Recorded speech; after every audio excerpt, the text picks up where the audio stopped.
We are back. Here I am, Fly Navarro, joined here by my good friend Josh. Josh, introduce yourself. Captain Josh Goodson of the Miss Angela Sport Fishing Boat in Mindelo, Cape Verde.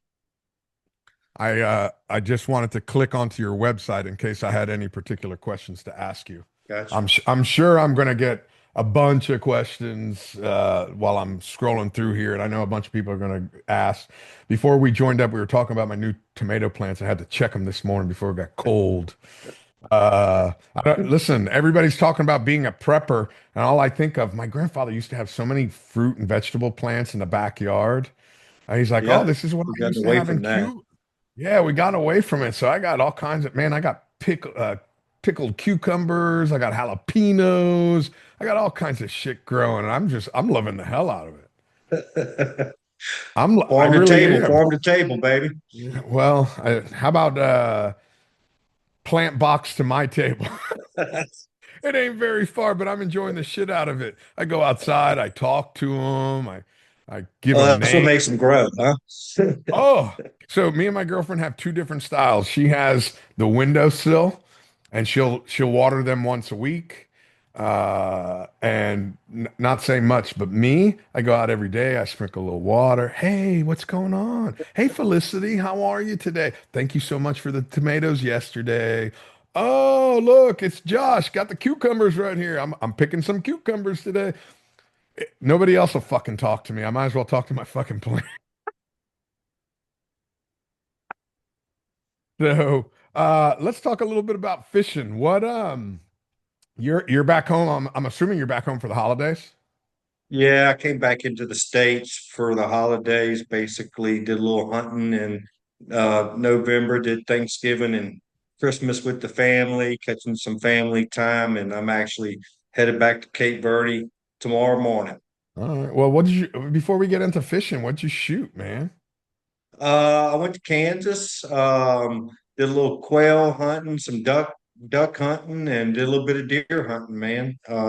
Shot a nice little cold buck there with some friends, and it was good, man. Just good to be, in a different environment, off the island and actually where there's some green grass and some hills and some wildlife. It was cool to see some birds for once that weren't like seagulls. It's Frigate funny how birds. we kind of because me and my girlfriend are kind of the same, where I just want to go spend time in the woods or in the Yeah, mountains, and she wants to yeah, be around the water, and it's like, no, man, I want to see some animal life, see some ducks flying or some geese yeah, flying. yeah. It was pretty awesome, man. I just enjoy the sitting and watching the deer mostly these days, watching them, in the rut, and then we got to do a bunch of bird hunting, which was really cool. A bunch of pheasant and quail hunting, and then did quite a bit of duck hunting too. So it's been a couple of weeks there, so it was good to little change of pace. And then just did the family thing for Thanksgiving and Christmas. Just trying to catch up before I get out of here with everybody. You know, How long are you going away for when you leave this time? man, I'll be there until probably into September. Okay. So pretty much now I'm almost 9, 10 months out of the year. I'm in Cape Verde. Um, You're gonna become a resident soon. yeah, that's probably happening, man. I really enjoy the place.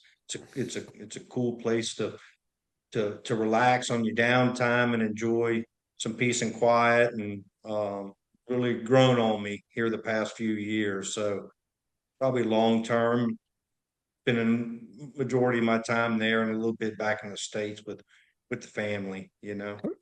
So What made you decide to go to Cape Verde? man, I mean it's about like most What was the people. thought process behind it, you know? I man, Besides the I fishing's got phenomenal. well, yeah, the fishing, and then I got an opportunity. A few years ago, I was in between doing some freelance work, and um, Zach Condi had a position come available as a deckhand, and another friend of mine, Tim Richardson, had called me up and asked me if I would be interested in going. I was like, man, it's on my bucket list of places I'd like to fish. And so I linked up with Zach and went over there and did a season with him, and wind up at the end of the season buying his boat from him. He had he had the Amelia there, and he had the Deceiver in the Azores. And I think he wanted to be a little bit more centrally located in the Azores, and having two boats was a little complicated, in two destinations. Charter fishing can be kind of tough.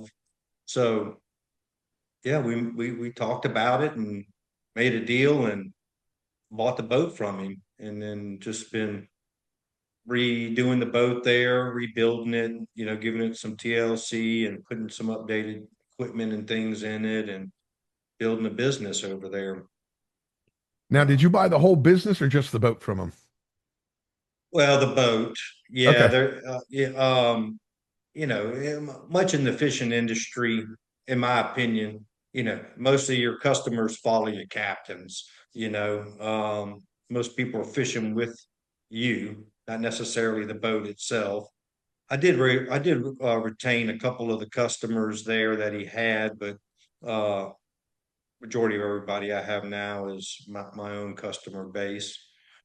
People I've met and fished with all over different places in the world, and a lot of time in the Gulf there, so I had a lot of contacts in the U.S.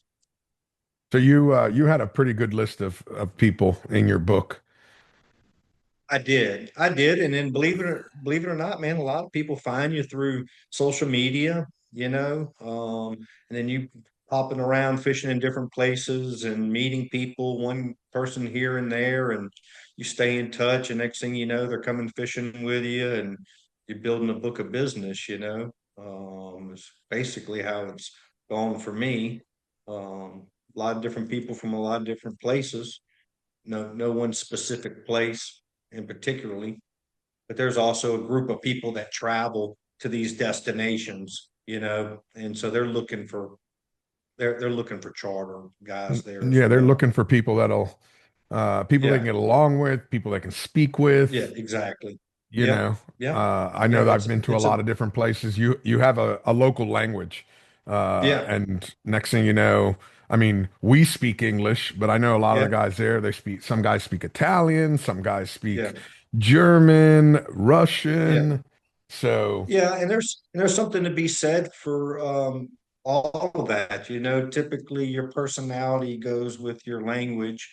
So I find that, Americans understand the culture, so we get along and we understand a lot of things that we're doing in places we've been. And when you start talking side conversations about hunting and fishing and places where you've gone, you're kind of on the same page. Whereas you tend to get somebody from another country, unless you've been there and spent a bunch of time, you don't really know all the same places. You have some commonality, but it makes it yeah. much easier if you're from the same place to hold really good conversations with people.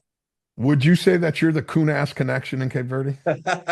I would say that I am the Kunas connection in Cape Verde. That is exactly right. So do you have a little gumbo every once in a while on the dock that you share with everybody? Yeah, baby. We be cooking that gumbo, baby. Oh my God. I was, it's so funny. I'm hosting some people in a couple of weeks. I was just talking yesterday with Jeremy Washington. I didn't know Yeah, he had served in the army. So I told him, I host a tournament in Washington State. And anyway, I'm going out there and I'm hosting a meeting and, I'm like, what am I going to cook for him? I'm like, you know what? I'm going to cook him some gumbo. I don't think people from Washington get a chance to get some homemade gumbo.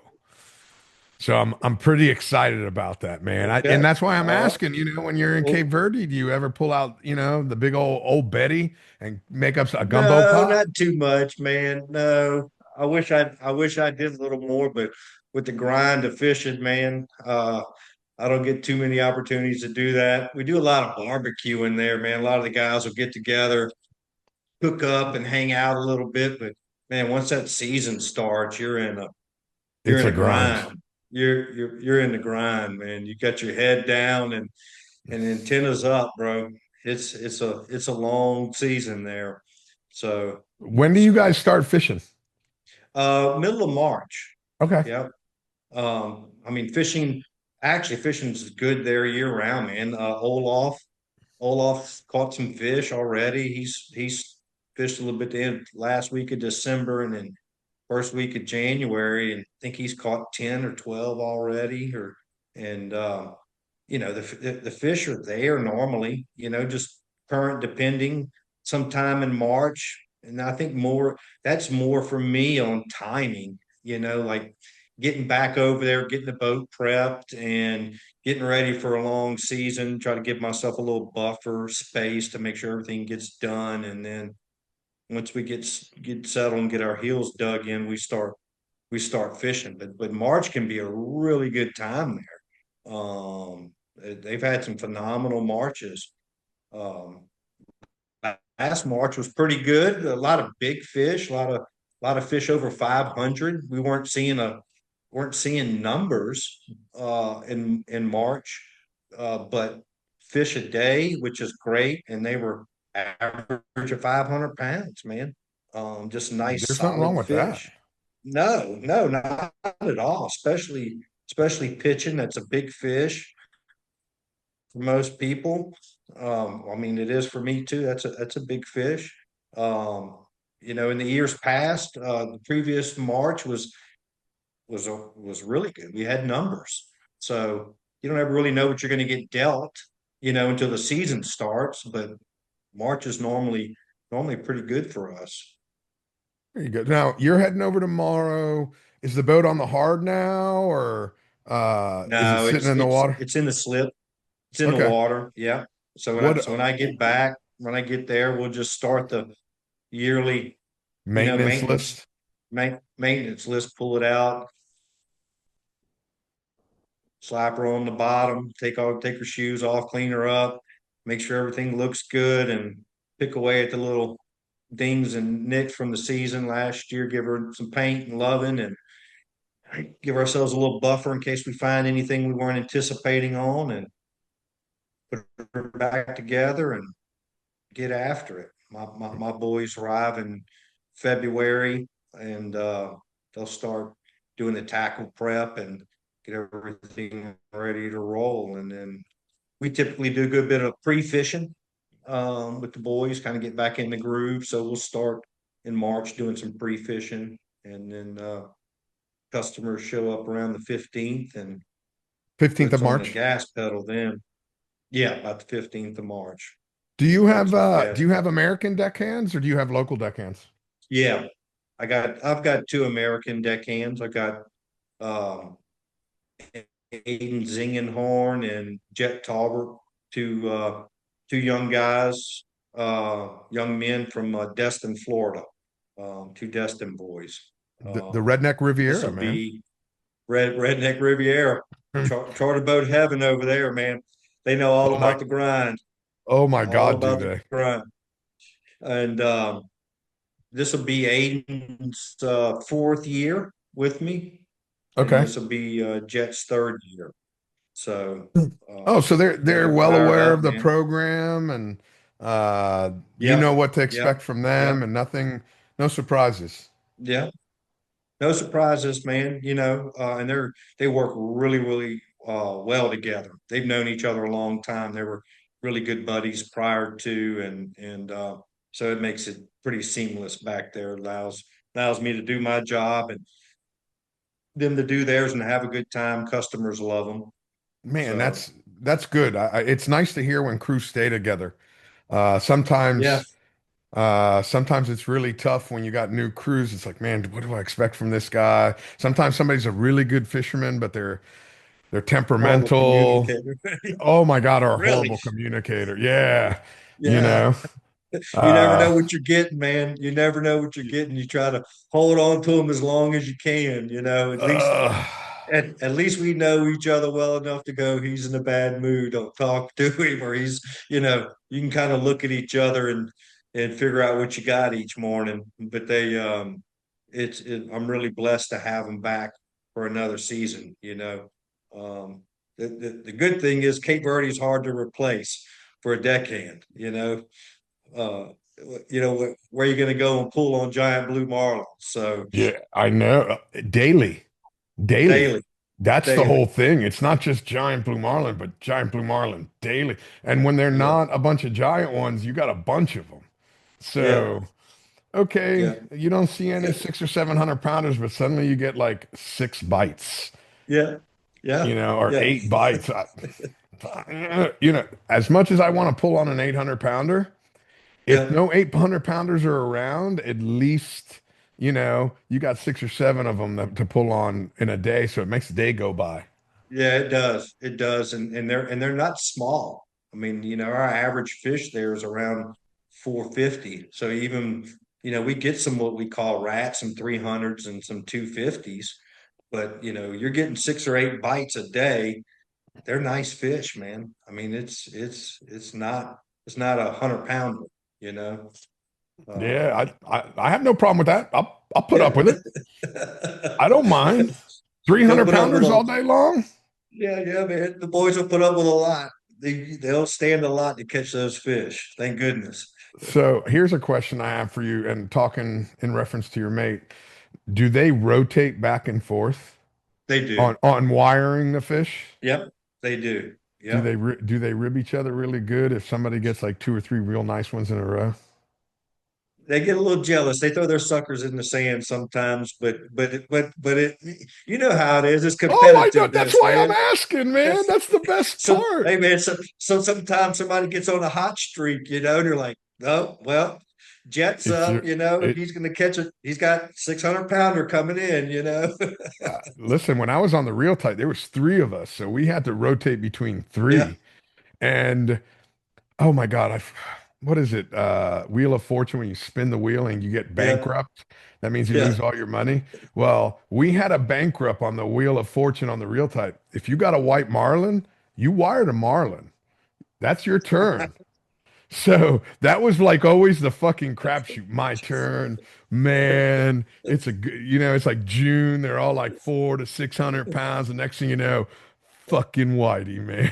Whiting spearfish shows up. You're like, yep. No, spearfish and sailfish don't count. Well, But again, if those it two falls, guys make each other take their turns. oh, do they? Oh, see, we and again, that's fair. Again, that's fair. But for us, yeah, it was only if it falled under marlin. So, no, man, that was a whitey. That wasn't a blue marlin, motherfucker. That was a 60-pound blue marlin. That's your turn. they're they're pretty good, man. They encourage each other. So there's times where they're like, hey man, you pull on one. The one you got last time was small. You start getting when you start pulling on them on the 530, then they're not giving their turns up. No, no, listen, I get it. I get it. That's why I had to ask, especially for anybody that's listening that's never been down there in a pit where you've had to share your wire turn. It's like, son of a bitch, how come I keep getting 60 pounders or 100 pounders? Oh yeah. And it seems like Yeah. every one you get is 500. Oh yeah. Yeah. It goes that way quite often. Get Yeah, on a it's roll. it's great. And the best part is you rib. I don't know what's best, the fact that they got it or the fact that you get to rib them for the rest of the day. I think the ribbon part's the The best. ribbon part's the fucking best. Oh yeah, We we're on each other for sure. we used to fight over if you get lucky enough to double dip where you get to tease the fish in from a cockpit teaser and you get to wire them. Now you double dipped. Yeah. Yep. Yep. Yep. They rotate on the cockpit teaser too, man. They rotate on that as well. Now, Uh, how do they rotate it? Hey, it's your turn, or is it whoever gets there first? well, normally when I'm standing there, so Okay. they take turns standing by the cockpit teaser. Uh, I would say one of them likes a little more than the other one's got a little more patience for sitting down and waiting, and the other one likes to move around a little more than the other one. So it E- works out, Everybody but has their tendencies. everybody has their tendencies, which is a good balance. Somebody likes to sit there, and the other one likes to do things in idle time. So Yeah, no, I it I works get it. out. It works out between them. There's a yin and yang there most of the time. Me and Eric Leach, we have you ever go to like a cattle field and there's like one oak tree and all the cows are underneath that one oak tree because it has Oh shade. yeah, There's like yeah, 20 cows underneath one. So me and Eric would always fight, not necessarily fight, but we'd always go to the windward side of the boat. So you get a little breeze because it's yeah, hot. yeah, So you want to feel a little bit of that 20 knot breeze on you. yeah, So yeah, I could go stay on the leeward side, but fuck that. I want some. I'll get over to the I'll get over to the yeah. other side, man. I'll get over. Yep, yep. When that fish comes up, it's full contact back there. Oh, and it's so funny because we used to sit there and say, okay, if a bite comes up, I'm going to use like football. I'm going to use the swim technique to get Yeah, by you. I'm going to kind of exactly, lunge cut you with exactly. my right arm, or worse yet, I'm just going to bull rush you and push you out of the way. Which Yeah, yeah. That's the best. the That's the best competition. I'll tell you what, more than one time I got pushed in my back out of the way. I was going and I couldn't stop it. He's just a little bit of keep going. Just keep going to the transom. Pass I that fucking cockpit teaser. I love the competition, man. I love it when they're at each other like that. It's Keeps them into great. it. Keeps it. Exactly. Keeps them into it. Keeps them going. Man, I'm glad to hear that you got two good kids in the cockpit. I was just talking about it yesterday. Being that I'm not on the dock every day like I used to be, one of the things that I miss is watching these new guys come up through the ranks. And Yeah, sometimes, if they're fishing one of my tournaments or, if somebody works for somebody I know, I get the opportunity. But it's not like I get, hey man, what's going on? yeah, Tell me about yourself. And there's a lot yeah. of good kids out there Oh, coming a lot up. of good young. They got, yeah, you always hear about the bad ones. Yep, The good ones are yep, busy fishing. yep, yep. These two guys are really good, man. It's a cool thing about traveling and going to some remote places. You meet a lot of really young guys that aren't known very often because they're not in the loop of the big sport fishing boats and they're charter guys. They're fantastic fishermen, you know.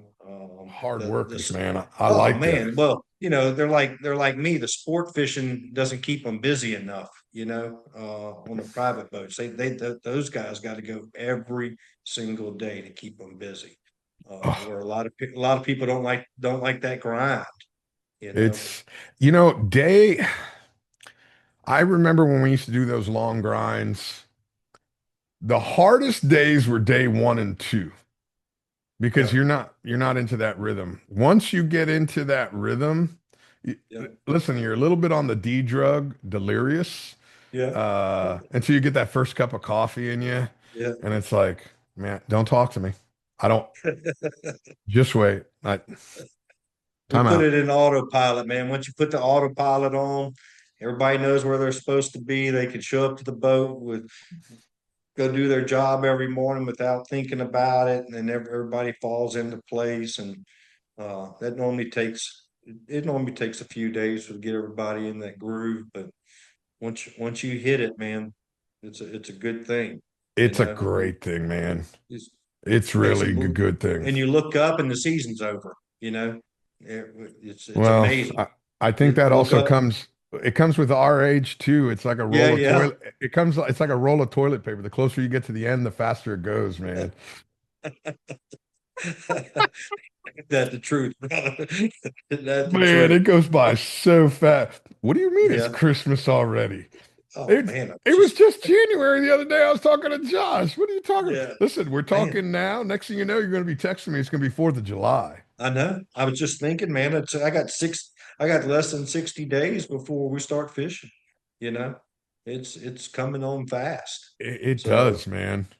Shit happens fast. When you're a kid, man, your birthday, Christmas, all that stuff takes forever. yeah, When's the end of school? yeah, You got a yeah. deadline now. 60 days. It's going to be here before you know it. It's gonna be a blink, man. I'm gonna hit the ground running here next couple of days, and I'm gonna look up and we'll be putting customers on the boat. You know. Shit. So tell us because I travel so much to all the places I go. You're leaving out of Louisiana. Yep. Tell me Yep. tell me your itinerary. And you don't have to be specific as far as times. I don't want anybody waiting for No, you it's easy, man. with a bag. Listen, somebody might be waiting for you with a bag somewhere or a paternity test. I don't want none of that shit. Just how do you which way do you go? How do you go and how I long does fly it through take? Miami. Okay. Uh, it's actually a pretty easy flight from the States because Miami's got a flight every day into Lisbon at like 4:30 in the afternoon. So I get to On tap? Miami on tap. Yep. Okay. Tap takes me straight to Lisbon and Lisbon straight into Cape Verde. It's Shit, that's literally easy. it's easy. It's super easy. I get on at tap at 4:30 in Miami. Uh I get in Lisbon at like 5:30 in the morning, and then I board at Oh, 8 that's not a.m. bad at all. No, no. And then I'm in Cape Verde by 11:30. So Shit. So it's not uh, even 24 hours. no, the flight time, if you're leaving direct out of Miami, is only 12 hours total flight That's in not the air. that's So not it's bad not, at all, man. no, it's really not that bad. So the flights are good, TAP does a good job. So load all my stuff up, all my supplies tomorrow. How much shit Over. you taking with you? Oh man, all kinds of You're a shit. fucking pack mule, aren't you? I'm a pack mule, man. You can't get it over there. And so if you need it, you better bring it. Okay. I'm a preparation guy. So I'd rather have it and not need it than need it and not have it. So I pack a bunch of stuff with me every year and just add to my inventory over there um, for later. And then, the it sounds quirky, but my boat's 120 volt and it's 240 there. So Oh, anything you need on the boat, common amenities or stuff for cooking, and I got to you bring it don't. in. Oh, Can't buy it wow. there. I can't buy it there. So it's some of it's just dumb stuff. A panini press, it's like, okay, we'll make some sandwiches, I got to fly a panini press over, I Oh mean, my God. you can think about little things like that. Now, is So it 50 hertz or 60 hertz there? it's 50. Okay. Yeah. So it's different than here in the States. It's different. Yeah. Yeah. You got Yeah. to run converters and all that shit off the dock.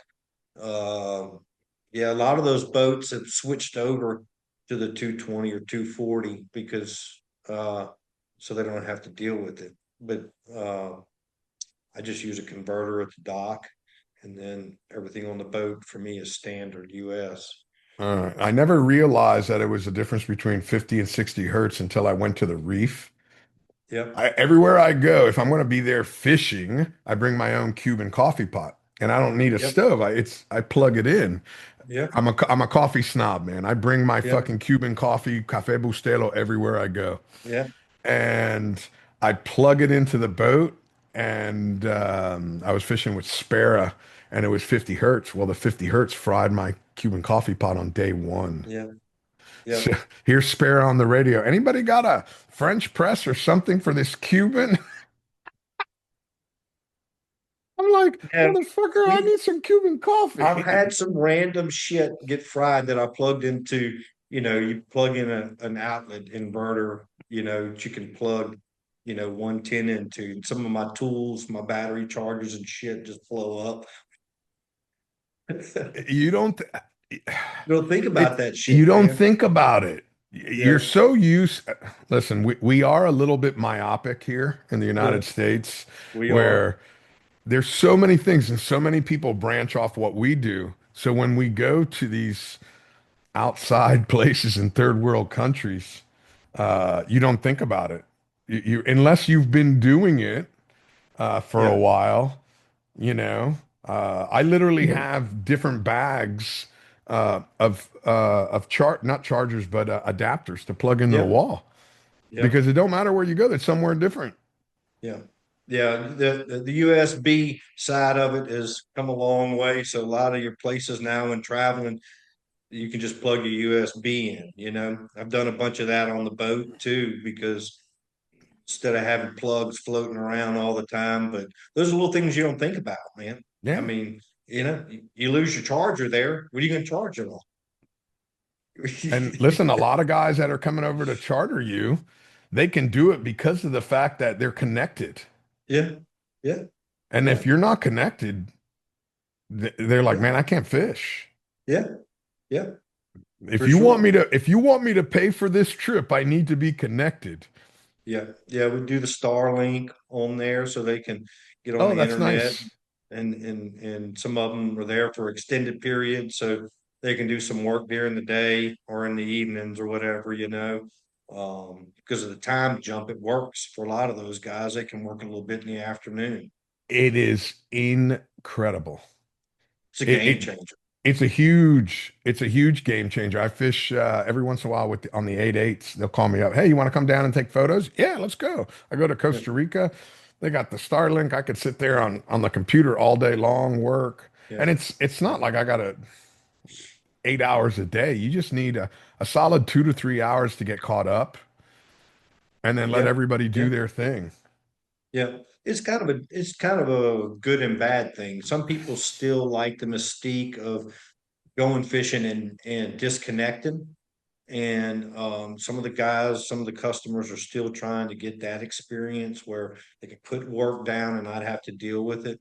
And so there's several of them that don't get on that thing. They just, hey, I'm here. I'm going to fish. I'm going to put my attention on this, and then you have some that do a little bit of work. So it helps. It definitely helps to stay connected for Yeah. sure for I think those it that need it. helps, at least for me, and I'm sure it helps a lot of other people. I have no problem going on a boat for 12 hours if there's no Starlink. Zero. The Yeah, only issue I have then is the amount of time, the amount of time I got to spend in the morning getting up earlier so I can take yeah, care of everything. yeah, Hey guys, yeah, I'm not going to be available. Hey, this is going on, yada yada yeah, yada. But if it's one of those things, man, I could sleep into a normal. I don't need to get up three yeah, and a half hours early. I just get up 2 hours yeah, early, an hour on emails, have a cup of coffee, have two, and go on the boat. And if there's anything when people wake up, you don't have to worry about shit, guys. I got to skip dinner tonight because I got to fix this problem. yeah, yeah. A lot of those guys will shoot some emails off a little bit during the day. They can get on Zoom calls or a little conference call and be present enough to get through their vacation time. So it's a plus. It's I definitely a have a plus. I have a buddy of mine that we travel a lot. We try to do like 4 or 5 trips a year, and between work and his family, he makes sure he calls his kids soon as they wake up every morning, Yeah, before they go off to school, and he makes sure he calls them before they go to bed every night. Which I yeah, think is the greatest thing in the world is, hey yeah, guys, I'm just going to step away real quick and say hello to the yeah, kids, you know, yeah, and on top of all his business stuff. But it's nice that you can do that. yeah, yeah, for sure, for sure. And we're in some remote islands, so sometimes when you go to another island to fish, you don't have even on land. You don't have it. So it's good to be able to be in touch. I can do emails at night to customers and whatnot on the boat and do a little work as well when we're on the morning, or wouldn't normally have it. So Which you're running a business, yeah, you yeah, know, just because you yeah, got these guys for 15 days, you got a 1 day turnaround when you get yeah, back. yeah, And no doubt. people are calling you up. Hey man, what's going on? Hey, I Yeah, realized I have this problem. yeah, Who do I need to all the call? time, all So the it's time. nice that you can stay connected. Yeah, yeah, you're booking. I'm booking trips and doing all the things I got to do at night when I get back on the mooring ball when I'm not in Mandela. So it's been a game changer for me. It's definitely a tool. It's a good tool. Now let's Yeah, talk. Let's get down to the nitty gritty about the fishing. How are you guys normally fishing? Are you just dragging and snagging, or are you guys? we're primarily teaser fishing. Okay, what's your Uh, spread look like? I'm dragging two bridge teasers, a cockpit teaser, and a 130 with a lure long. Okay. out of my spread, basically. Um, I'm Pretty a bond. simple. Yeah, very simple. I'm a bonds guy. I mean, I drag a lot of lures, but I like bonds lures is typically what I'm dragging. I drag a violator and a sugar daddy on my cockpit teaser and a bank walker. That's pretty much you can pretty much crimp those things on at the beginning of the season. I change a little bit here and there with some with the seas when it's a little rough, but we've gone pretty much just teaser fishing now. How nice is We that? It's awesome, man. It's so interactive with the customers. Allows them to be able to pitch and get in the action. Um, with the sonar, it's a different ball game. Do you have a So sonar? yeah, yeah, we have a sonar, and so it's a little bit different ball game than before. Where you obviously seen them coming, and so less is more for me. Less is better. So we try to just do the teaser fishing. I mean, there's Uh, obviously times where we're getting bites on the longs, based off of the fish's behavior around the moons and stuff like that, but predominantly it's all teaser fishing. now, what are you pitch? Are you pitching baits or are you pitching Yeah, Tingham's? no, we're Pitching baits? pitching baits. Yeah, Cape Verde has got some giant ballyhoos, man. I mean, Really? you take your selects and add about 3 or 4 inches to them, and that's the ballyhoo size. I mean, they're arm length, big Really? giant ballyhoos. And so we're pitching big ballyhoos. We do pitch some, and they've got flying fish are the same. They're giant, and Now so you we'll can pitch you can some. buy those or do you got to catch them yourselves? Well, the local fishermen catch them. Okay. They purse seine them, or net them up. Some of them catch them. You can catch some at night with a little cast net. Sometimes we're on the mooring, and then catching some tunas for big pitches. But we're trying to throw a ballyhoo most of the time. Is what we like, with the What's chugger in front of it. a little chugger and circle hook or are you fishing J hooks? Yeah, circle hooks. Yeah. Circle hooks? Yeah. Yep. Circle Nice. hooks. Big pitches vary. Big tuna. Sometimes if you don't have tuna, you pitch an amberjack, a grouper, whatever you can. Get the Whatever's fuck out of here. what. You put a Yeah, I'm grouper on serious, there? bro. Oh, dude, you pitch an am. You could pitch an Almaco jack back there. I Swear I to you, want bro. to I want to see a Boom. picture of a Okay. grouper. I Okay. You got to send me a picture of a Okay. fucking grouper. We've That actually is the boys have actually, there's little rock groupers or whatever they are. Butterfly them, get them swimming, chugging. It doesn't matter, man. That thing comes off the teaser. It's hungry. It's hungry. 100%. It's 100%. he's not swimming up there going, "Hey, man, that looks like a scamp." I don't. I I was talking to Peter Wright one time, and he he went to school, if I'm correct, and I could be wrong, whoever's listening can correct me, but I believe he went to school to be a marine biologist. And he was telling me that somewhere they were doing a study on the stomach contents of blue marlin, and they found a starfish in one. I believe. Don't ask me. Don't. It was just I, I I believe just it. heard a starfish in its belly. I'm like, get the fuck out of here. But I Oh, believe those it. things. Listen, I've This, caught them on bananas. I've caught them on hot yeah, dogs. I've caught them on yeah, beer cans. yeah, yeah, yeah, You yeah. know, when They're they they're, come off they're a that predator. teaser, yeah, They're a predator. When you snatch that teaser out of the water, whatever's there, he's going to eat. That's it. That's it. they are brutal. They're brutal, man. They're brutal. It's But I just, would love to just see in I have my to send you a brain. picture. I'm Yeah, about to in send my you a picture. in my brain, what I'm thinking of is like one of them 12-inch beautiful red groupers that we get in Florida with the red mouth or the orange Yeah, just mouth. about. That Yeah, man. yeah, no, Yeah, that's what I'm thinking. I'm like, yeah, oh my God, that's yeah, great. yeah, man. There's been a bunch of they catch a bunch of them on Almaco jacks. When you can't find big pitches, you grab what you can. Yeah, I man. mean, I think that's great. long as it's skipping I and making remember making some noise. I remember one time I was in PA, Mexico, and I ran out of mullets for my dredge. So I went out on my little dinghy and I caught a dozen yellowtails right outside the cut and I put them on my dredge and It's the worst. Oh my God. The whites and the sales loved them. Yeah. Oh, it'll make you scratch your head and go, man, we've been way overthinking this. I Like tell way overthinking this. I tell people that shit all the time. I'm like, they got a They're brain not the that size of a smart, man. walnut. His brain's about as big as your thumbnail.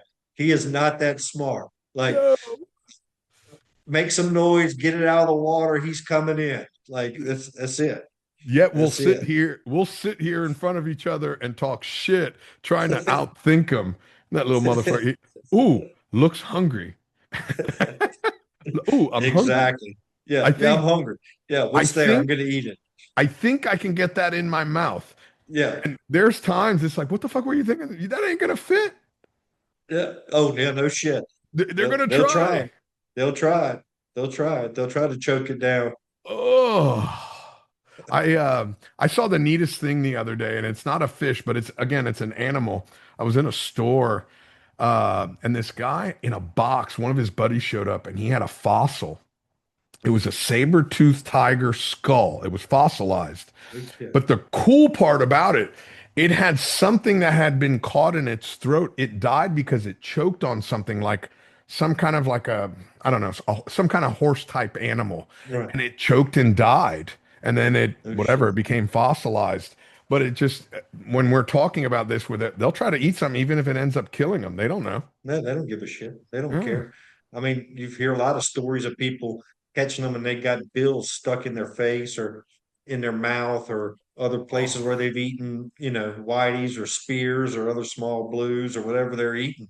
They don't give a shit. they don't get it's It's so funny because I've had times where your teacher, oh man, he left because that lure's hard. If it was a soft lure, it's like you do know they eat shit with spines, right? No, man, my whole theory on blue marlin fishing has gone completely opposite after watching these things eat. It's like, okay, man, just let it make some smoke, get that thing up here, tease him in, and get something out in front of him. If he's That's it. hungry and everything, and it's your turn to catch him, and it goes right, then it's gonna happen.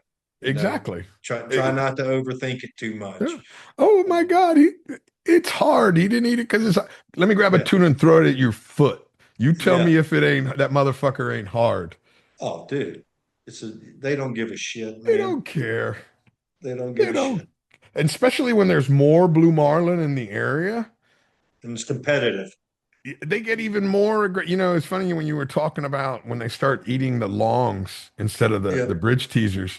And over the years, and there's no scientific anything, it's just looking at numbers and trying to figure shit out. yeah, You yeah, realize when yeah, you're starting to scratch and pick just on the longs or a center rigger, there's not a lot of blue marlins in the area, but yeah, when they're all coming up on your bridge teasers, yeah, there's a lot of fucking blue yeah, marlins around because yeah, they're gonna go up and grab the biggest thing as fast yeah, as they can before yeah, one of their buddies gets it. yeah, yeah. That's definitely a fact, man. I find that around the moon there, our fish drop back a little bit. And they Do they? not necessarily just not just to the long lure, but also to the cockpit teaser, which is you get a Okay. couple of days of it where they're just not coming up, and the ones that do come up are not very aggressive on the bridge teasers, more just slapping it down and Okay. playing with it. But I also do notice, like you said, when there's numbers, it's the aggressiveness They is don't play crazy. around. They don't play Yeah. around. Big head and shoulder bites, man. Big shampoo bites coming Whoosh! in. What the fuck Whoosh. was that?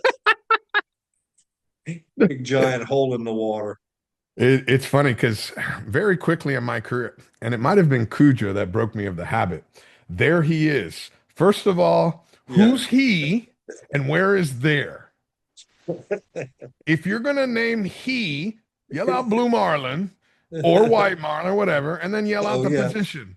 Yeah. Left cockpit T, or just yell out the position. We're Yeah. good, but just there Yeah. he is. But every once in a while on them unbelievable head and shoulder bites, there he is. I mean, Yeah. right, you know what the fuck Oh, I mean? Everybody you saw it, get caught man. up in it, man. You're staring, and then you see the bite. You're like, there it is, no Yeah. shit. No shit. What gave you that idea, man?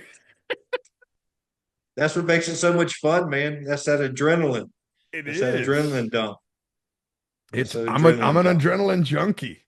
Oh, for sure. Me too, buddy. Uh, I can't get enough of it. no. It's Yeah.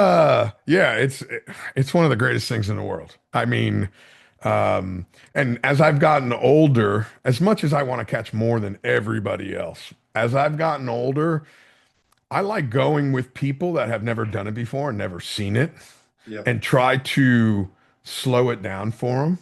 It's Yep. like, man, I know you guys say that thing was behind the lure the whole time, but I never saw him. And it's like, all right, let's next time let's walk you through. And okay, Yeah. he's behind the lure. Watch his bill come up out of the water. Okay, Yeah. oh, okay, yeah, yeah. Now I see it, Yeah. and I like to see it through somebody else's eyes. Yeah, well, that's also what makes the charter fishing so much fun for me, because it's most of these guys are only doing it a couple times a year. And so the excitement of it's always new to them, right? And so you get that adrenaline jump from your customers too. It's so interactive that way. It's part of what I love about the charter fishing is experiencing those things with people. I'm not saying, you can kind of get, in lack of better terms, desensitized when you're seeing it every day. You know, uh, if your boss has caught 10,000 of them, I'm sure he still gets excited, but not as much as somebody has caught a couple hundred or caught 100, or it's their first or their second fish. And so Yeah, there's there's there's some gratification in watching other people still get extremely excited about it, yeah. which You is you which get is a somebody cool that's part of never the caught a job. 300 pounder. They've caught a handful of little ones, and suddenly you get them a Yeah. 300 pounder, and it's like, Oh, well, it's not just that, the ones that catch 500s that thought they had caught 500s before, you get them up there next to the boat and you're like, hey, man. And they're like, geez, how big is that one? You're like, I mean, he's probably right at 500. They're like, man, I thought it was like seven. The last one I caught, they told me was 500 wasn't nearly that big. You're like, yeah, well, that's yeah, an honest 500, that's that's a solid 500. That's a solid 500. So you get a lot of those too, where people have been told they've caught something a certain size and they haven't, and they see a real one. You Yeah. see a you see a you see a fucking 700 pounder next to the boat. That's a big fish, man. That's a I really big fish. One of the things over the years, you got a fish on the wire and they're like, "Oh my God, how big do you think he is?" And it's like, "Oh, that one I'm 375, 400. Really? I would say it's 500." I'm like, "Okay, being that he's on the wire, let's look at this. He's got Yeah, some length, but see yeah, how, man, right? You get right to that anal, you have his whole stomach, it's thinning right out all the yeah, way back. That's why I'm calling him only four. He doesn't carry yeah, his, oh, I've yeah. never paid attention to that. Sometimes people only pay attention to the length. To length. And Yep. then And it's stuff like, and sometimes it goes the other way, man. Sometimes you let him go and you're like, man, I think he was 450. And then you looking back at a picture and you're like, man, that thing was much bigger. Like I just didn't have the perspective he was that girthy. he's girthy, right? And so you Yeah. lose some perspective. It goes both ways. You get a lot of those where you're like, man, that's a big one, and then you let him go, and you're like, man, that thing was legitimately bigger than what we thought it was. I remember one day specifically, I was walking down the dock and Cujo stopped me. He goes, "Hey man, I heard you guys caught one that was close to the mark." And I'm like, "Well, I don't want to say he was or he wasn't. I feel the fish was a solid 130, 131 inches. He was long." I said, "But Yeah, man, when I was wiring that thing, it just looked like it tapered off really, really fast. I don't even feel comfortable calling it nine yeah, because it looked so thin in the ass end. It didn't have a good lower unit on. yeah, And I could have yeah, been wrong. I yeah, even said to him, I go, Cujo, you know what an inch makes on the tail? An inch yeah, is an extra 100 pounds. You yeah, for know, sure, I for sure. I'd rather call him 850 Yeah, and feel safe than say he's close to the mark. But people don't realize that girth has a lot to do with that weight, girth is man. everything, man. When it comes to that, man, I caught a fish actually with Cujo and my son in the Azores. with Olaf. And man, fish eats big fish. We're thinking 850, 900. Uh, we get the thing up next to the boat on the wire, and we're like, okay, man, maybe this thing's 950.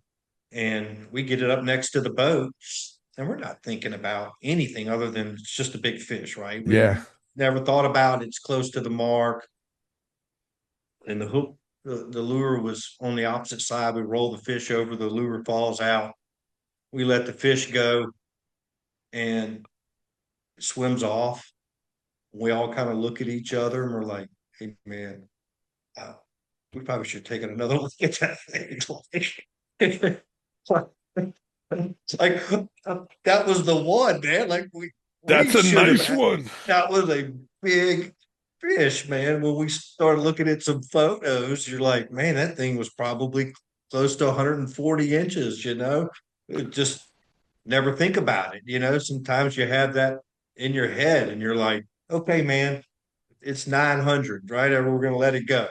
And you're like, shit, you know, Man, should have that one should have should came to dinner with us, man. yeah. That one should have gone for a ride, bro. That one should have gone in with us, but that's what keeps you going back, man. Exactly. Now, speaking about one that's going for a ride and one making the mark, you had one last year.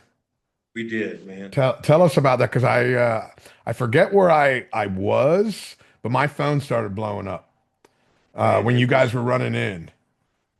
what a just an awesome. I got to start with the whole trip, man. The whole trip with this guy Ryan was just absolutely phenomenal. I mean, it just ended with the giant. But I had met Ryan in the Azores, and he had fished with me. He fished 7 days, never had a bite, never had a Oh, knockdown, never had anything, not even a sniff, never raised a fish, and he was just kind of getting into blue marlin fishing as an angler. And I was just, I said, look, man, come to Cape Verde. I said, I said, book some. I said, I got an open slot in May. Come fish. And pretty sure I can catch you a blue marlin there. Okay. You get 6 days, you're going to catch a blue marlin. We're going to see one there. And so, anyhow, he shows up, and Ryan's a big man. Ryan's 6'6", maybe 350. He's a big human. And first day, we're headed to go to another island to go fish. And we're out behind Mandela going through some green, dirty, dirty water. And I mark a fish. And so we raise the fish, we catch it, it's 500. I'm like, awesome. Like, put him back out, turn around, catch another one, it's like 7. mm, And then we put him back out, catch another one, it's 750. We put them out, miss one, it's 600. Put them out, catch one, we catch a 550. So his first day in Cape Verde, we catch 4 over 5. wow. And we went back to the dock. I was like, I never made it to where I was going, obviously. I'm like, okay, man. I was wondering if you're going to continue going or say, Okay, fuck man, this, I'm staying here. we're gonna give it the old college try tomorrow. So we go back to the dock, spend the night, go back out. Fish had moved from where we found them, so we kept going. And we go over fish one of the other islands, and we're just smashing them, man. I mean, we had a couple of days where we caught 7. Um, all in all, I won't get too far ahead, but all in all, we caught 31 in 6 days with him with 10 over 5 and 7 over, and I think 6 or 7 over 7. It Wow. was, it was, dude, it's It was epic crazy fishing. fishing. It was epic fishing. Yeah. So the last morning I had to get fuel. And so the fuel truck has to come down. They're fueling me up. In my mind, I'm behind schedule, right? I got to get back to the island to go do my swap over, get him back. I've got a few hours of traveling and all this stuff. So I'm kind of rushing. I'm like, man, we're behind schedule. We got to get going. We toss them out coming out of the rocks. I less than a half a mile, boom, 750. I'm like, should we catch a 750? Basically looking at the mooring ball. Um, Wow. uh, put them back out, and I'm like, man, we got to telling the boys, I'm like, man, listen, we got to get going. Like we got 6 hours ahead of us. We got to go. So I'm driving. Boom, we catch another one, and I'm like, oh man, like we got to leave, man. Like they're here, they're biting, but we got to go. I'm kind of got a tear in my eye. So we raised another one, catch another one. So we've caught three, and we've had 4 or 5 shots within 4 or 5 miles trying to get out off the island. You can't leave the island. They don't I want you to can't leave the leave. island. I can't leave the island. So finally I tell the boys, listen, man, I'm not turning back. Like we're gone. So anyhow, we're making some way. The Piranda is leaving at the same time as me, Andy Flood, and they're inshore. I'm on an offshore line, and we're both chugging and fishing our way back, and we're coming past one of the islands there, and I get a mark on the sonar, and I'm like, and that's a pretty big mark, So I go towards it, and I go over the top of it, and I'm like, man, I talking to the boys in the headset. I'm like, I think it must be a whale shark or a porpoise. It's like it's a really big mark. Like it's not a blue marlin. It's too big to be a blue It's too marlin. big. It's too big to be a blue marlin, right? So uh, I'm following the fish up with the sonar, tilting back up, and um, turn around. I'm like, man, that thing's coming up. See what that is. I turn around, and then just big, giant dorsal and fish on my left long, and Jet and I see it at the same time. We're like, both of us like, fucking giant. Both thing just oh, eats the prowler, the Abaco prowler, and well, the fish are swimming at us, and the line's obviously out of the clip, and it's tight, but the fish is swimming straight to us. Yeah, so it's not And pulling drag. It's it's still not swimming pulling with drag, you, and I'm like, so but you're I tight. start, I start speeding up, and the angler is winding, and I've got teasers coming in, and I'm like, Is he chasing 10 the second. teaser? He's coming underneath the teaser with the lure in his mouth. And I'm like, holy shit, man. And so I'm speeding up. I'm up almost on step, trying to get away from him. And I just cut a hard 90 to get away from him. And when I cut a hard 90 and that thing came tight, it Son. was about a 4 to 6 foot sea. And that thing was going down sea, and it was at a rapid rate, son. I mean, by the time I slowed down and started going in reverse, I realized I could not catch him in reverse. I immediately told the boys, clear the right side, we're Yeah. turning and chasing. Like, there's no way we're going to catch this thing. We're already down past a half a spool line within the That first fast. that fast. First 20 seconds, it's melting. And I'm like, fuck. So I spin around, and then we start to turn and chase this thing. Well, I'm probably 12 knots on step down sea chasing it.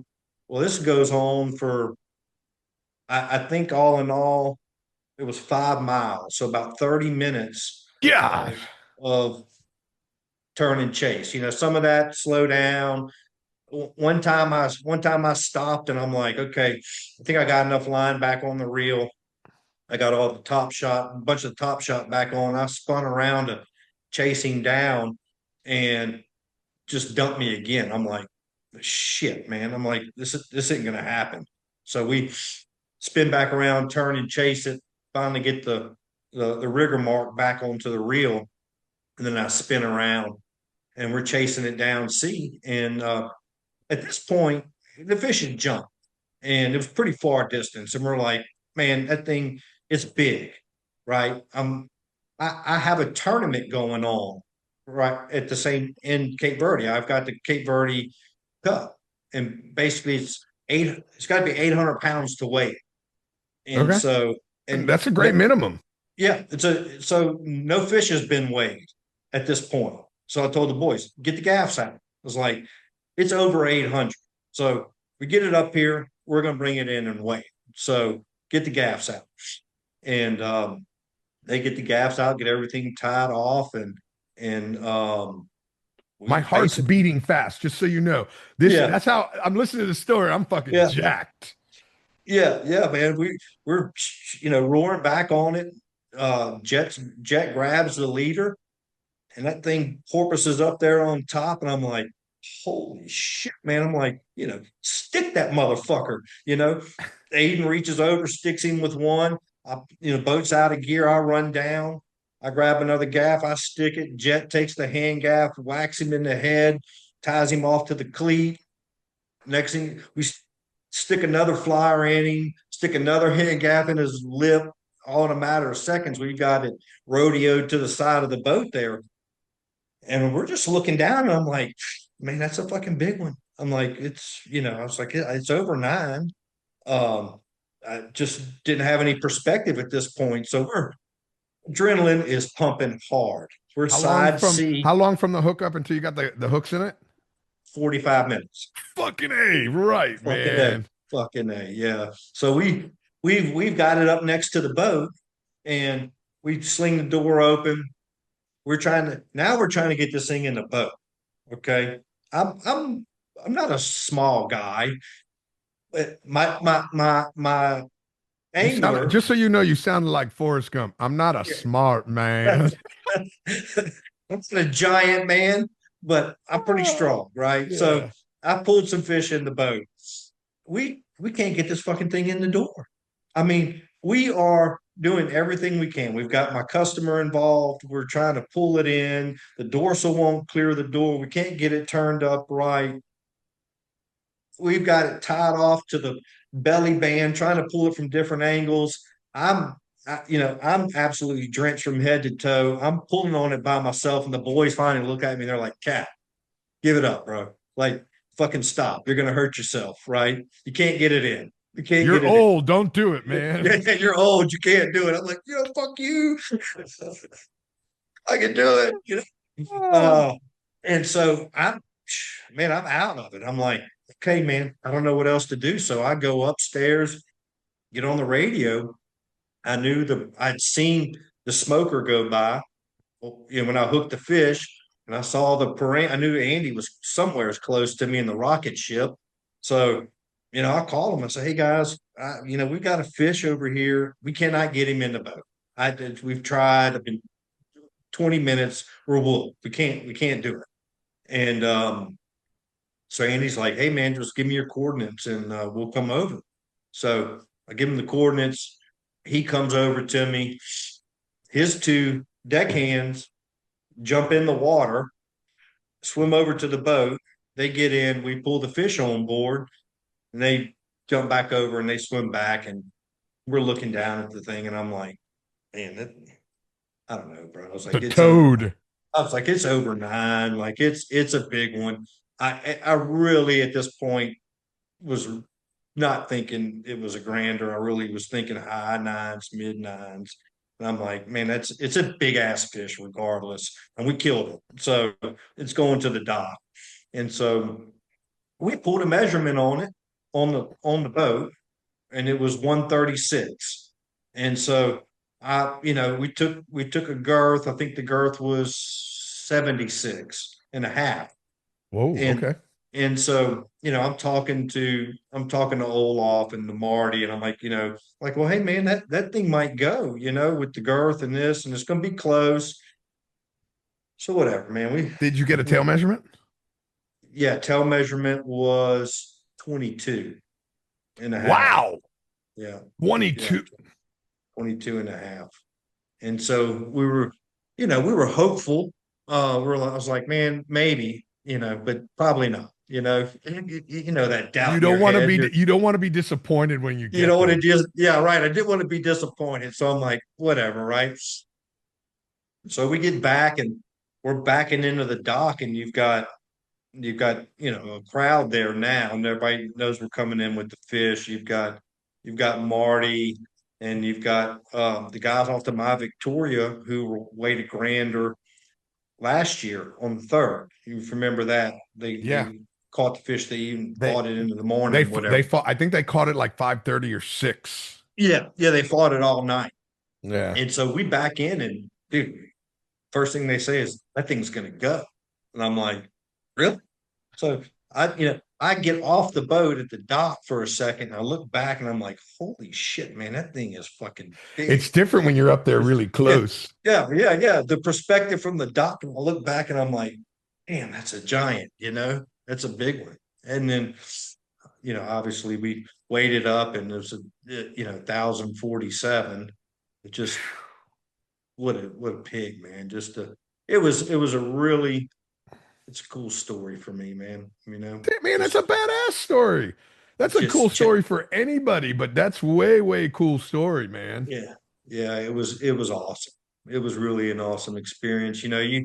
You chase those things in your mind most all of your career. You're hoping the next one is it, and you finally catch one. For me, that's the first one I've ever weighed. So to be able to actually weigh one, and it was very surreal. It's like, man, it's a lot of days on the water, Oh, a lot of days on the water to actually weigh one of hours, those things. Hours, hours and hours, hours. hours. How about this? I got somebody asked me this question one time. How many miles do you think you've gone backwards in your career? So think how many miles backwards you had to go in your career before you got that one. Yeah, it's astonishing. It's astonishing to Yeah. think the number of hours that you spend on the water and to actually weigh one. I'm sure at some point, there may have been one or two or a handful that I've caught that I thought were close to the mark that may have gone, Yeah, but you but can't say it but till you weigh but you it, can't man. say it. You can't say it until you weigh it. You know, and to actually be able to weigh one was just just amazing, man. It was an amazing experience for not only me, the customer, and my deckhands. To be able to do it so young in their career. I'm Yeah. I'm 46 years old before I weighed my first one. You know, they're 21, 22 years old. Oh my So gosh. yeah, so to be able to have that on their resume is pretty awesome. And then we turn. I guess you knew we turned around the next week, the next charter. So my next charter is standing on the dock when we come in, right? And I'm Oh and I'm boy. like, oh boy, right? We got He's like, I got great, you're catching granders. I yeah, can't wait to see what you're exactly. going to do for me. Exactly. So we've got 31 flags up in the riggers, and we got a grander on the deck. And this is no shit. The first thing I tell the customers is lower your expectations, Yeah, right? man. Yeah, man. Lower your expectations, right? So we load these guys on, and we go back to Sal Nicolau to go fishing. And obviously they get in the little tournament that I have going on, and they've got a group charter. So they've got Marty chartered with three guys on the release man, and they've got four of them fishing with me. And so we both went over to Sao Nicolau, which is where Marty's house is and all of that, so the guys could stay together. And that's where the fishing was good anyhow. Went back over there, and fishing's still good. We're catching them really well. And one of the uh, we raise a fish on the lure, and I look back, and I'm like, damn, that's it's a big fish. And I look over, and Jet is won't let him eat the lure. Jet's He's, whining. He's he's trying whining. to tease him in. He's trying to tease him in. Of course, I'm yelling at him. Let him eat it. Let him Motherfucker, eat eat it. away from him. And he teases him all the way in, snatches the lure out, and they throw a big pitch to him on some cable with the J hook and big giant side tube bite. And we hook this thing, And the customers are now like, they're bloodthirsty. They just saw us hang one up and they immediately, it's grander, it's grander. I'm like, man, that thing is not over 800 pounds. Like it's a nice fish, but we are not killing that thing at all. I'm not killing it. And then they're like, well, we made a bet with Marty's boat that, whoever catches the biggest fish, it's got to be weighed. And I'm like, man, I cannot kill this thing in my tournament because it's got to be Over with, 800. it's got to be, well, not just over 800, but you have to be within 10% weight wise of the leading fish to keep people from killing A smaller bunch of little fish, ones. Yeah, a no, no, bunch that's of little fair. ones, right? Right. So if you kill 1,000 pounder, you kill 1,000 pounders weighed in the tournament, you have to kill one that's nine Nine hundred, not 950, give or take. right, exactly, to keep people from killing 800s that don't need to be killed. Yeah, that's So fair. we're just trying to keep the mark going forward. And so I'm like, man, no way we're killing that thing. It's not big enough. And we get it up to the boat on the leader in about 15 minutes. And this thing makes a big, huge, giant going away jump out of the water. I'm like, shit, that's a fucking big one. I'm like, that's a big fish, guys. I was like, well, get the gaffs out. Let's take a look at this thing. Whoa! I said, let's get the gaffs out and take a look at this thing when Just in it gets case. closer. And so we get the gaffs out. Of course, the boys are all jacked up. Well, this thing goes down on me. And we're for the next hour and 15 minutes, we're down and tight, pulling on this thing. It's on a 80 with 130 on it, and we've already put it in a free spool, back the preset, jacked the preset up, and jammed it up, like trying to stop. So we fight this thing. We roll it up there, and I tell the boys, listen, get it up here next to the boat. I want to take a look at it. Like we're not just going to stick it. It's going to have to be. It's going to have to be a good one, right? So same deal, man. We get that thing up there, comes up, coming down the starboard side of the boat, head away from us, pulls it up there, and I'm like, I look down, I'm like, fucking Damn. kill that thing, man, kill it. We whack it, pull it into the boat. We measure it, and it's 139 inches. Damn, it's I'm like, longer than the other one. well, the other one actually turned out to be 140. Okay. So 140 when we measured it. Yep. So this one was 139. And I'm like, man, that thing's gonna be close. It's like it's not as girthy. I said, but it's gonna be close. It's gonna be close. So we took it back in and weighed it in, and it was 964.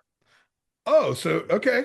So you were within 10%. I was that sphincter relaxed a little bit. It was tight, man. It was tight. But It was dude, man, tight. that's still a nice fucking fish. Oh, it was a big fish, man. It's a big fish. And this Uh, was back-to-back days? 2 days, like 3 days apart. Now, wait a second. Didn't you caught the 1046 right before the World Cup? Did you catch this right after No, the World no, Cup? no, no. We caught the 1046 on May 6th. Okay, okay. For some And reason, it then was before the World Cup, but it wasn't that close. it wasn't that close. And Okay. then we catch this one. I may be wrong. I think it was on the 10th of May. On the 10th of May. So 4 days apart. Four Mm, days apart. 4 days apart. Yeah. wow. Yeah. There's Pretty, Man, you had 2,000 pretty. pounds of fish. I know. I know it's crazy, huh? If you could just It's average crazy. them out. Yeah, no shit. I'd love to have that average out. I'd love to have that Catch a average. grander? I've caught a ton of blue marlin. Yeah. Yeah. Yeah. So that was Wow. two giants there. 141 and 139. Yeah. That's amazing. Yeah. Yeah, no, I didn't hear about that one. I did hear about the grander. Yeah. Yeah. Turned around a couple of days later and caught another one that was pretty damn close. I'd have to look back in my books to see where I was, but I remember my phone started blowing up. Josh has got one coming back to the dock. Josh has got one coming back to the dock. Yeah. I'm like, well, it's Cape Verde. I don't want to say I was surprised. Yeah, man, the point of doing the tournament there too is a lot of guys let the fish go, granders go because they're worried. Like they don't want to be shunned for killing a fish that's 950. So they're undercalling some of the fish and letting them go to be on the safe side. And I I want some of these guys that I want them to actually weigh some of the fish that they're catching. So the point of the tournament is to give some guys a little bit of grace. Hey, look, Where there's a tournament involved. they don't feel like they're making They're a call and right, they're wrong. exactly. Why'd you And they're kill the wrong. fish? Right. Yeah. Yeah. I get it. And for there, the fish doesn't go to waste. So, you bring it back and the village is eating it, right? I mean, literally, there's nothing left but eyeballs by the time you put it on the dock, right? So it's a food source for the locals. So that portion of it is good too. Yeah, it's an old fish, and there's some things about trying to preserve those too. But man, how many opportunities you're going to have in your life to take a To fish that size? catch Not very many. a 4-digit fish, man. Well, yeah, I mean, how many of those things have we've all killed in 500-pound range in a tournament, for money. A lot, Yeah.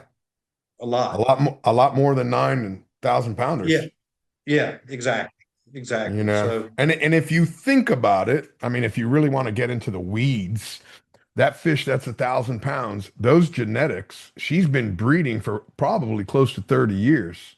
yeah, You yeah. know, her genetics have gone out quite a bit. It's not like she has, if anything, by that time, her genetics is probably It's starting to probably slip down. slow down. You Probably know, starting to slow down. it's Yeah, probably better.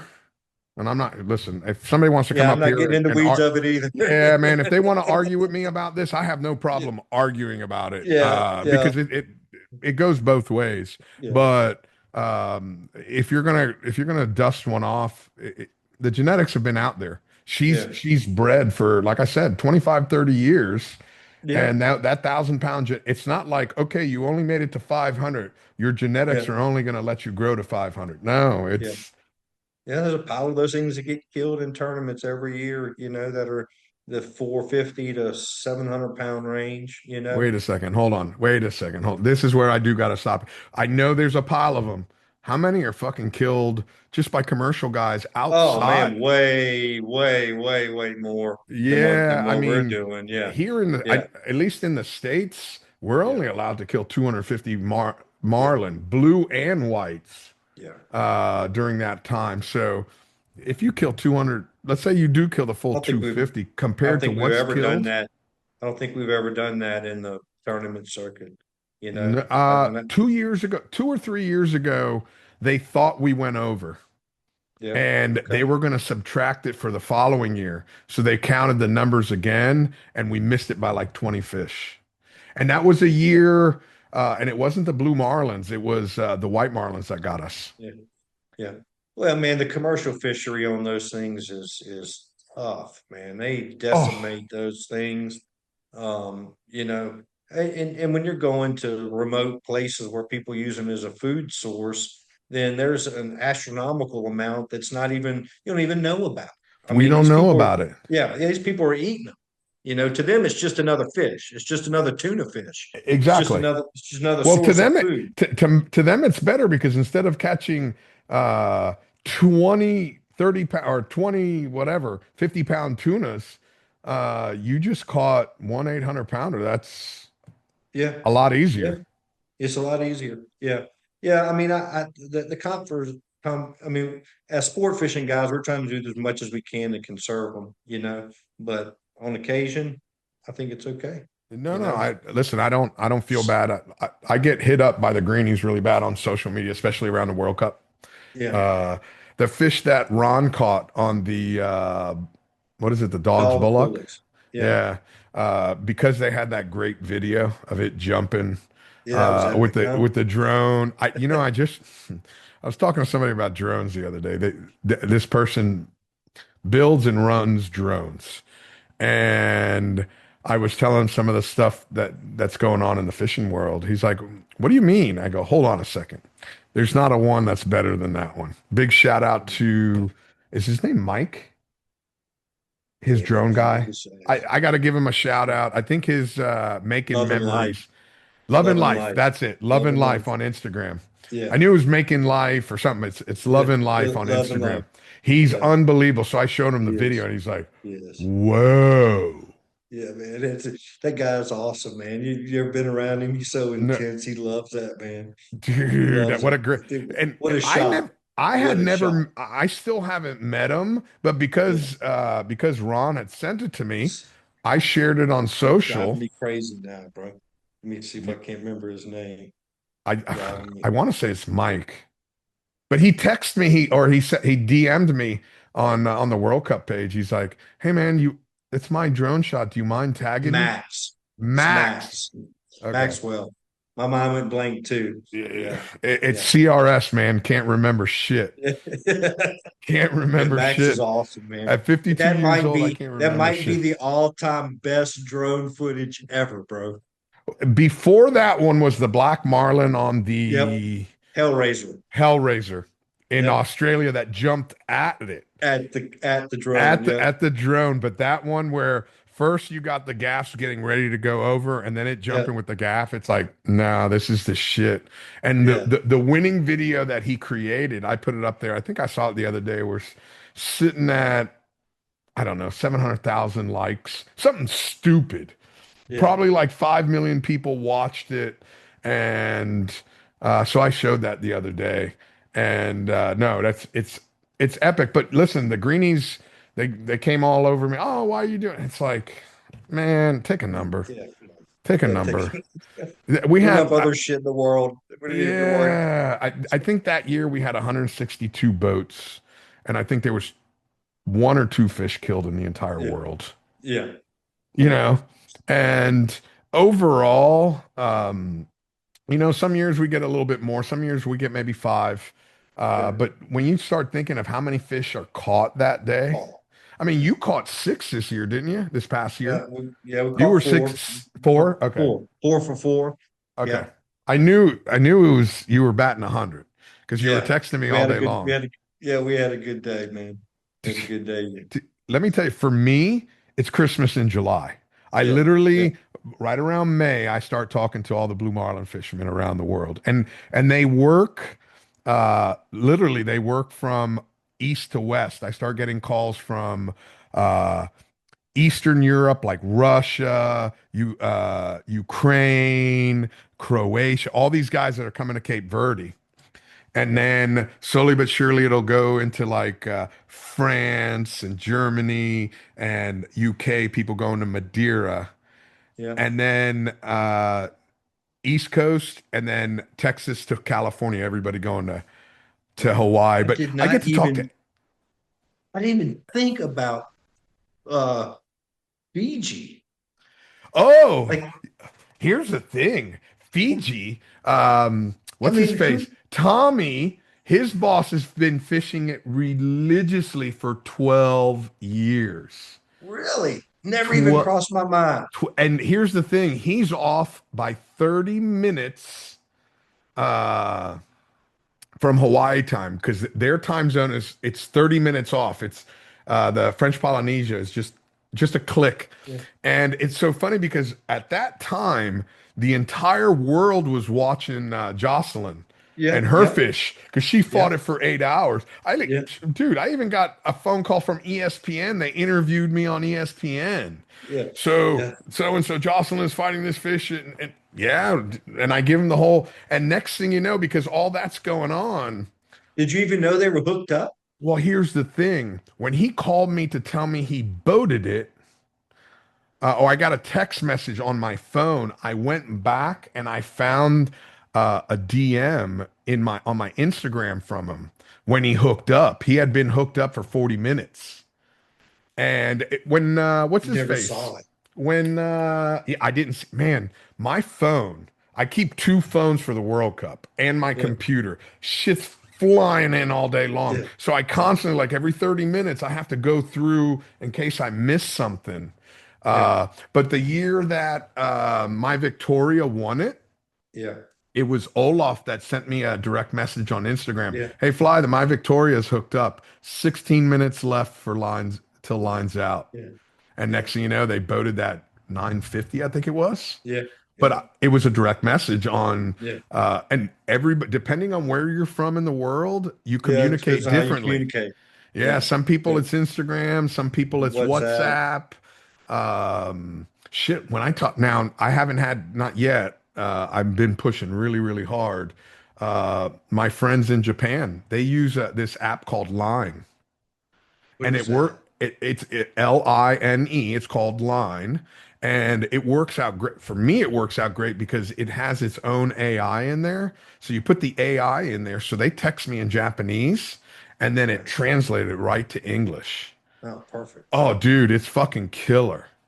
Huh. It's killer. So that's how they communicate back and forth with me. I have one buddy of mine. Uh, we talk at least once a week. Doesn't speak a fucking lick of English. Holy shit, Not a man. lick of English, but we once a week we fuck back and forth. Yeah. Big time. He's an artist, but him and his friends started a fishing and golfing clothing line. Really? Yeah, and they host a bunch of tournaments over there. They host a bunch of golfing events over there. Uh, as per capita, never mind the U.S. We have so many fishermen, it's ridiculous. We have 66 million fishermen in the United States, but we have 300, almost 50 million people. Yeah. Uh, I don't know their exact number, but they have somewhere between 47 to 51% of them fish like at Yeah. least 5 days a year. So the amount of fishermen, families, this time of year, like February, what's very popular, they go to the beach. I say they can go to the beach, they can go to Seawall, they go to wherever, and they catch squid. You can fill up a Yeah. bucket with squid, man. It's unbelievable. They just fucking love fishing, Yeah. Yeah. Yeah. you They know? do. And they're very, very good at it. They're great at it, man. There's some really Yeah. good fishermen over there. But Yeah. yeah, so that on the day of the World Cup, man, I got messages coming in all day long. And then every once in a while, you've got somebody calling up, yeah, I'm looking for an update. Yeah. I'm like, okay, here's the update. Da, da, da, da, da. I gotta go, man. I got 3 fish hooked up. I got 3 boats fighting fish. I gotta go, you know. But the other thing is it helps me because they're all time and date stamped. Yeah. You Yeah. know, You go if back and some see. exactly like the whole thing with Tommy, not that Yeah. it was an issue, but let's say it Yeah. was an issue that there was some time issue. You could have screenshotted it, taken a Yeah, no, photo. it's time and date stamped. Yeah. It Yeah. protects a lot of people. Yeah. That I was pretty tell cool. I had no idea. I thought Jocelyn had won it. I really thought she was going to win it too. Yeah. I thought she She won had the she had a she hell of a year, huh? Oh my God, she text her and her dad emailed me or text me when she went to the ESPYs. Yeah. They put her on the ESPY. She had an incredible year Good and for them, man. very nice young lady. What her and her Yeah. dad have done, I commend her for all her hard work. I commend Yeah. her dad for setting everything up so Yeah. that she Giving her a can platform. do the hard work. That the company that does all the fishing, she owns outright. It's not Yeah. like, oh, I fish on my for my dad's company. No, no, no. That's her company. He set it Yeah. up that way. He has nothing to do with it, Yeah. Yeah. you Super know? nice people, man. Oh my Super God, nice people. they are great people. But they did, luckily they won the Golf Cup, which is Yeah. one of my other tournaments. I run that one as well. I own that one. That was the first tournament I ever created. Yeah. So she was the biggest one in the Gulf of Mexico. Um, Yeah. so I was very, very happy. I was very, not just happy, but I was super proud to wire them the money. I'm like, man, Yeah. congratulations. Oh man, then they went over to Bisbee's, killed it in They Bisbee's. killed it in the Bisbees. Yeah, yeah, no, no. She's been, and I think was it ECBC? Yeah. Yeah. Yeah, I think, One of the big ones. Yeah. They yeah, they she smoked had the to get entire season, man. to get a dump truck to haul the money off, bro. Listen, big shout out because he doesn't take the limelight because of the fact that she is such a Yeah. good angler. Yeah. But Yeah. cricket, Yeah. cricket Yeah. is one of them quiet killers from the Gulf, Yeah. Oh dude. yeah. Cricket's been there for a while, bro. Man, Yeah. Yeah. He cricket gets is a it done, fucking man. killer. Yeah, yeah. There's He's there's a been doing bunch it a of killers from long the Gulf, time. man. Yeah. Well, you're competing now. When you're competing all the time, man, over there, that's the style of fishing. Not a lot of play fishing. It's a lot of tournaments. So you're constantly competing, which is good. They Keeps people sharp over there. they I was when I talked to Chase a few days ago or a couple weeks ago, uh I said it's like a roving circus. It really is because we're all going to party in OBB. And then we go Yep. from OBB, we go to Cajun Canyons. Then we Yep. go from Cajun Canyons over to Mississippi. Yep. Then, hey, It's a let's, crazy circuit. oh my God, it's phenomenal. And it's Yeah. fucking marathon fishing too, Yeah, it man. is marathon fishing, man. It is a marathon. I did that for a really long time, man. And I enjoyed the tournaments, but it just ultimately for me, it burned me out, you know. Took the fun out of it for me. I, Uh when you're only fishing for money, you're not allowed to have a bad day of fishing. And it's a lot of, it's a lot of stress on the crew. it I'm sure is. it's a lot of stress on everybody. Yeah, yeah. Yeah, it is. It doesn't really matter what the owners tell you. Very when you're betting that kind of money and you're not winning, it's stress. So Yeah. at least we transpose it onto ourselves, and so it takes the fun out of it, you know. And everybody knows you can't win them all, you know. But you So want to. but you want to, yeah, of course you I, do. That's why I you're know I there. want to, but Yeah, doesn't mean I'm yeah. always going to do it. Yeah, no, you can't. If you do, nobody else will compete. So everybody else has got to have a shot every now and then to keep them coming back. So that's the way it works. Yeah, that's Uh, what makes kill tournaments so good yeah, yeah. It's in because everybody's got got a shot. everybody's got a shot. Everybody's got a shot. You may be proficient at the sonar, you may have the dialed in, but you don't determine how big that fish is. Nope. It's Nope. it's whether or not it's your turn or not. That's what determines that. And So, sometimes it's that last 5 minutes. oh yeah, oh yeah. Oh, it's We've all happened. squeaked in there. My We've all, Victoria, what was another yeah, boat? I think it was Chester on the lights out. He did it one year. 10 minutes left in the White Marlin Open. He hooks a fish and it was like yeah. 72 pounds. Cha-ching. Yeah, it was worth like $1.3 million. Cha-ching. You know, it's you have a shot. It happened to me. We hooked one in Bermuda. Uh, I don't know. It was like maybe ten minutes, Yeah, and we fought it for 2 hours till lines out, yeah, and 2 hours after lines out. And yeah, I'm like, no, we brought it in and we won the whole fucking thing. yeah. I've done it. I did it in Pensacola tournament one year. 15 minutes, four lines out. We hooked one, won it with a Yeah. with a with a 828. Um, barely made it into the weigh station, maybe like 5 minutes before time run out. Wow. So slid in there sideways. It happens. Why you gotta And keep fishing. We gotta you keep fishing. you got to keep going. Yeah. Anything you want to add before we sign off on this thing? Nah, man, I appreciate If you. people want to find your website, your social media, why don't we give them all that kind of stuff? Social media is Miss Angela CV on Okay. Instagram and man, Marlin Fishing Cape Verde is my website. I believe. Shoot. No, no, no, you're right. I'm looking at it. It's marlinfishingcapeverde.com. Yeah. And you can look up my name on Facebook and my other Instagram, Josh Goodson. Uh, pop up there. Goody Shredding is my other Instagram. They want to reach out, man. You got any See some. days available if people are listening? Uh, I You have. don't have to give me the exact dates, but just I've if you got one slot left for um this season okay. in August, and then 27 is pretty full already. I got very limited. I think I only got three spots left for 27 right now. Wow. Man, that's good, man. So It's nice when you're booked yeah, out that yeah, far man. in advance. It is nice. Some of those will change. A lot of the customers book out a couple years. Some lives change for people, so some stuff will come available. But uh, yeah, a lot of these Do, guys like do to you come have a back. wait list for certain? Do you have wait lists sometimes? I do. I have Okay. wait lists and I have people on some call lists where like, last minute. So um, somebody all of a sudden something happens in life and they can't come. I have groups of people that They can like drop it, standby. drop whatever they got and can come. Yeah. Those are great customers to have. Not only for me, but it's good to know that because somebody else in the fleet may have same situation.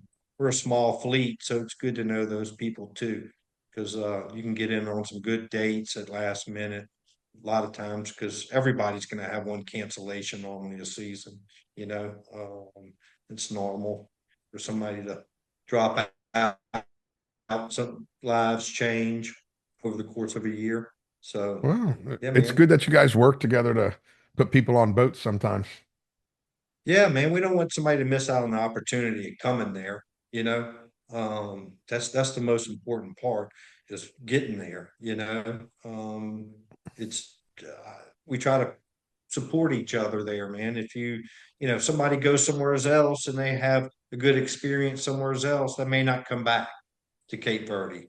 They may say, well, we had fun and we had a great trip over here. Next year we're going to book that trip again. So it's important to get people to come see it and and to get them on the boat. Every boat there has got an opportunity of catching. Everybody there is caught a grander, man. Every boat in the fleet. So you can get on any boat And and you get have a a shot, chance. and you have a chance. Yep, You're yeah. not going to catch them sitting at the dock. You're not going to catch them sitting at the dock, man. Doesn't matter if they got a sonar or non-sonar. They were catching granders before sonars. They're going to catch them afterwards. It's That's it's the sonar thing. I get called a lot, especially in tournaments and stuff like that. And as good as it works, every once in a while you hear some stories of, man, I followed this thing for 2 hours, ended up being a manna or something. yeah, And yeah, yeah, I missed a bite. So yeah. I don't get me wrong. I think they're a great tool. And if I had It's a a great choice tool. whether to put one in or not, I would put one in. Yeah. But It'd be nice to not have ever had it. it's you know what? There's a Now, lot to now be that you, said for these things right here. Where do I yeah, get? yeah. Now We that you didn't, got them, you got to use them. It's like air conditioning in your car, man. You're not going to drive around with your windows down, you know. bro. I'm too bougie. I need Yeah, fucking. yeah. I need AC. Listen, even if it's cold outside, I just put the fan on and bring the fan in. I don't want to roll down the window, mess up my beard. What are you fucking kidding me, man? At least Uh, yeah, your hair, man. At least you still yeah, I got some see it. hair up Listen, there. next time I trim, I'll send you some. You can glue that shit up to the Perfect. Put top. some pubes up here on my head. Be perfect, man. I just transplant it from my back and put it up here. It'd be That's what I fine. tell everybody. It's leaving my forehead, going to my Just back going straight back, bro. and my Straight back. ears. That's That's an it, old man. man problem. It's an old man problem, bro. It's It an it old man definitely problem. is. Josh, hold up right here while I sign off. Everybody, thank you so much, and we will check you guys later.